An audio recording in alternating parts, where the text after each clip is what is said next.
तो देख लेते हैं इसमें कौन कौन से वॉल चार्ट हैं। इसको ओपन करने में काफ़ी दिक्कत हुआ मुझे पहले, तो उसको रोल को सीधा करने में। तो पहला वॉल चार्ट पर्यावरण देखेंगे, दूसरा भारत एवं विश्व का भूगोल, तीसरा है भारतीय अर्थव्यवस्था इकोनॉमी देखेंगे, चौथा भारत का संविधान, पांचवा होगा भारत का इतिहास, छठा संविधान संशोधन। ये वॉल चार्ट की एक खास क्वालिटी ये भी है कि ये पूरा लेमिनेटेड है।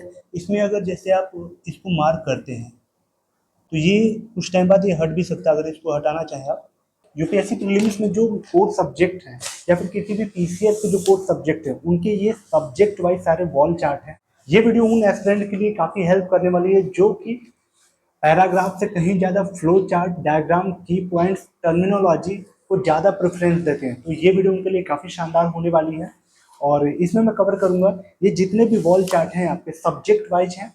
हर सब्जेक्ट के जो कीवर्ड्स हैं, हर सब्जेक्ट की जो टर्मिनोलॉजी है, की पॉइंट्स है, उनके जो डायग्राम्स हैं, जो उनकी थीम, कलर ग्रेडिंग कैसी है। सबसे खास बात इस चार्ट की ये लग रही है मुझे, जैसे पर्यावरण का मैंने ये वॉल चार्ट खोला तो इसकी जो कलर कोडिंग की गई है लग रहा है कि ये वास्तव में पर्यावरण का वॉल चार्ट है, तो उससे वो वाइब्स आ रही है और आई कैची लग रहा है। ये पर्यावरण की परिभाषा, पारिस्थितिकी की दो शाखाएं, प्रमुख पर्यावरणीय दिवस यहाँ पे दिया है, भारत के जैव आरक्षित क्षेत्र कितने हैं, 18, कौन कौन से हैं देख लो आप। इसको कितने कंसाइज फॉर्म में दे रहा है। प्रमुख पर्यावरणीय वैश्विक संस्थाएं कौन कौन सी हैं, जैसे world wide fund for nature, green peas, friends of earth. Bharat में पर्यावरण संबंधित आंदोलन कितने हुए थे, एक जगह आपको पूरा ये मिल जाएगा।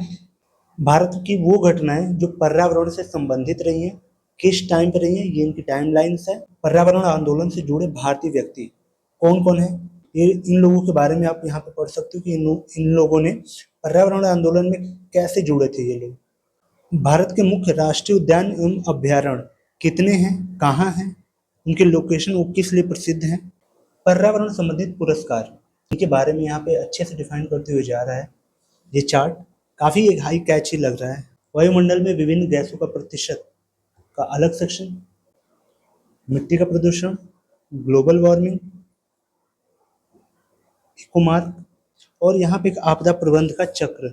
अगला चार्ट भारत एवं विश्व का भूगोल, और ये स्टार्ट होता है भारत का सामान्य परिचय से कि भारत की स्थिति वगैरह कितनी है, कितनी लंबाई चौड़ाई है, जो चैनल्स हैं उसके बारे में, भारत के पड़ोसी देश उनकी सीमाएं कौन कौन से उनसे राज्य हमारे लगे हुए हैं, प्रमुख दर्रे कौन से हैं, नदी तंत्र, भारत की प्रमुख जल विद्युत परियोजनाएं कौन कौन सी है, कहाँ पे हैं और किस नदी पे हैं, विश्व के प्रमुख ज्वालामुखी, मरुस्थल। तो ये भारत और विश्व का भूगोल का ये पूरा वॉल चार्ट है। इसमें जितने भी फैक्ट हैं आपके, की टर्मिनोलॉजी है, तो ये आपको एक जगह पे सारी चीज़ें मिल जाती हैं। अगला वॉल चार्ट भारतीय अर्थव्यवस्था। वीडियो में आगे बढ़ने से पहले आपके साथ एक गुड न्यूज शेयर करना चाहूंगा। अगर आप यूपीएससी की तैयारी के लिए एक बेस्ट और अफोर्डेबल कोचिंग देख रहे हैं तो आपके लिए एक best option PW only IAS हो सकता है, जिनकी जनरली फीस 22,000 के आसपास होती है, लेकिन फिलहाल ये 11,000 में आपको इनके संकल्प और टाइटन बैच जो 2025 के लिए ओरिएंटेड है, इंग्लिश और हिंदी में ये अवेलेबल हो जाएंगे। साथ ही जितने भी पॉपुलर ऑप्शनल सब्जेक्ट आप जानते हैं, PSIR, Hindi literature, geography, history, sociology, ये ऑप्शनल सब्जेक्ट आपको 8,999 में एक्सेस हो रहे हैं, जो कि जनरली ऑफलाइन में 35,000 से 55,000 के बीच में आपको मिलते हैं। लेकिन इसके अलावा इनका जो कॉम्बो बैच है जिसमें जीएस और आपके ऑप्शनल सब्जेक्ट होते हैं, ये 17,999 में एक्सेस हो रहे हैं। ये एक बेस्ट ऑप्शन आपके लिए हो सकता है। यहाँ पे आपको 2,000 का छूट मिल रहा है। इसके साथ भी इनके किसी भी प्रोग्राम में या कोर्स को अगर लेते हैं, अगर हमारा चैनल का कोड स्टूडेंसी यूज करते हैं तो आपको एक्स्ट्रा अगेन डिस्काउंट देखने को मिलेगा। अगला प्रोग्राम इनका है IDMP 3.0। इसमें डेली MCQ, मेंस के आंसर राइटिंग, 5,000 प्रीलिम्स के क्वेश्चन, 500 मेंस के क्वेश्चन, 40 एसे, सीसैट, ऐसे एक्स्ट्रा फीचर्स इसमें अवेलेबल हैं जिनकी आप फीस ऑफलाइन और ऑनलाइन देख सकते हैं ऊपर। पीडब्ल्यू ओनली आईएएस ऑनलाइन के साथ साथ ऑफलाइन भी 4 जगह इनके सेंटर ओपन हुए हैं, मुखर्जी नगर, करोल बाग, पटना और लखनऊ। यहाँ पे जाके आप डायरेक्टली उनसे कनेक्ट कर सकते हैं। डिस्क्रिप्शन में मैंने लिंक दिया हुआ है, आप जाके इनके बैच को एक्सेस कर सकते हैं और चैनल का कोड स्टूडेंसी यूज करें, एक्स्ट्रा डिस्काउंट अगेन मिलेगा। चलिए वीडियो में आगे बढ़ते हैं। Thank you. Again wall chart ये 8 कॉलम में ब्रेक है, जो कि स्टार्ट होता है भारतीय अर्थव्यवस्था से कि अर्थव्यवस्था क्या है। अर्थव्यवस्था का वर्गीकरण किया है कि कितने टाइप की अर्थव्यवस्था होती है, विकासशील अर्थव्यवस्था, विकसित अर्थव्यवस्था, भारत की पंचवर्षीय योजना कब स्टार्ट हुई थी, क्यों हुई थी और उसका क्या तथ्य है, उसके फैक्ट्स के बारे में, क्यों उनसे रिलेटेड जो जानकारी रही है। भारत की प्रमुख फसलें किस टाइम में कौन कौन सी होती हैं, काफ़ी कलरफुल में इन्होंने दिया हुआ है और इनकी जो कलर ग्रेडिंग है ये काफ़ी सही है, लग रही है मुझको। भारत की प्रति व्यक्ति आय क्या है, बेरोजगारी क्या होती है, बेरोजगारी कितने टाइप की होती है, मुद्रास्फीति और मुद्रा संकुचन का प्रभाव क्या होता है, ये सारी चीज़ें आप यहाँ पे देखें। जो बजट है, बजट में ये जो टर्मिनोलॉजी होती है, ये टर्मिनोलॉजी क्या है, इसको काफ़ी अच्छे से यहाँ पे डिफाइन किया हुआ है। जो की पॉइंट्स होते हैं, हर सब्जेक्ट जो अपने अपने की पॉइंट्स हैं, ये सारे वॉल चार्ट में आपको देखने को मिलेंगे, वो भी कंसाइज फॉर्म में। अनुसूचित बैंक क्या होते हैं, गैर अनुसूचित बैंक क्या होते हैं, तो इसका डिफरेंस। माइक्रो इकोनॉमी क्या होती है, मैक्रो इकोनॉमी क्या होती है, विश्व में प्रमुख शेयर बाजार कौन कौन से हैं, कहाँ पे हैं। ये इकोनॉमी के टर्मिनोलॉजी वगैरह हैं जो कि आपके आंसर को एक बहुत ही इंगेजिंग बना देती हैं, बहुत ही वैल्यूएबल बना देती हैं जब आप मेंस में लिखते हैं या फिर कोई कहीं आप प्लेस करते हैं इन सारे की फैक्टर्स को। अगला वॉल चार्ट भारत का संविधान, जो हम पॉलिटी पढ़ते हैं अपनी, उससे रिलेटेड है। इस वॉल चार्ट में अगेन आपको 8 कॉलम दिखेंगे। इस 8 कॉलम में जो पॉलिटी हम पढ़ते हैं उसी के सारे कंसाइज फॉर्म में चीज़ें दी हुई हैं।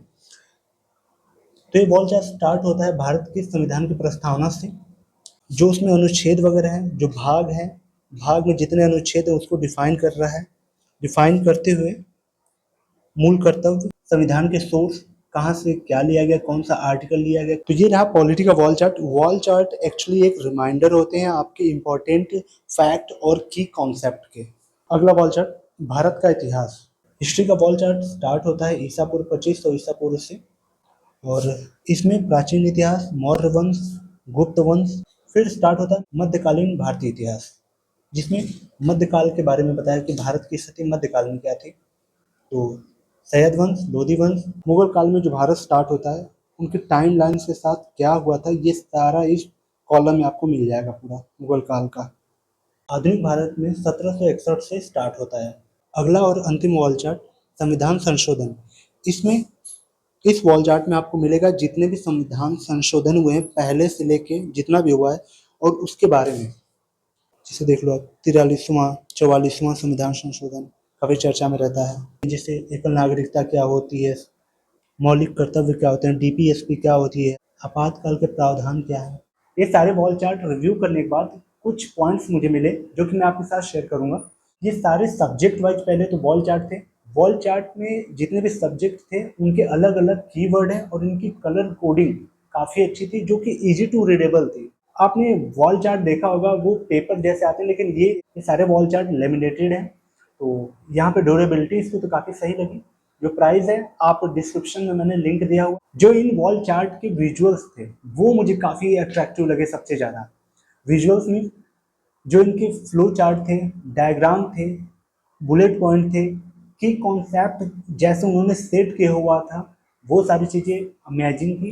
इन सब के अलावा जो अलग अलग सब्जेक्ट के वॉल चार्ट थे, हर वॉल चार्ट का जो कलर कोडिंग था वो अलग अलग था, थीम के अकॉर्डिंग बहुत अच्छे से सेट किया है, जो कि इजी टू रीड हो करने में, तो ये काफ़ी सही लगा। तो अगर ये सारे वॉल चार्ट अगर आप हिंदी में मंगाना चाहते हैं तो भी, इंग्लिश में मंगाना चाहते हैं तो भी, मैंने डिस्क्रिप्शन में लिंक दिया हुआ है, आप वहाँ से जाके परचेज कर सकते हैं। और भी ऐसे इन्फॉर्मेटिव वीडियो के लिए आप लाइक और सब्सक्राइब कर लीजिएगा चैनल को। चलिए मिलते हैं किसी और ऐसे शानदार वीडियो में।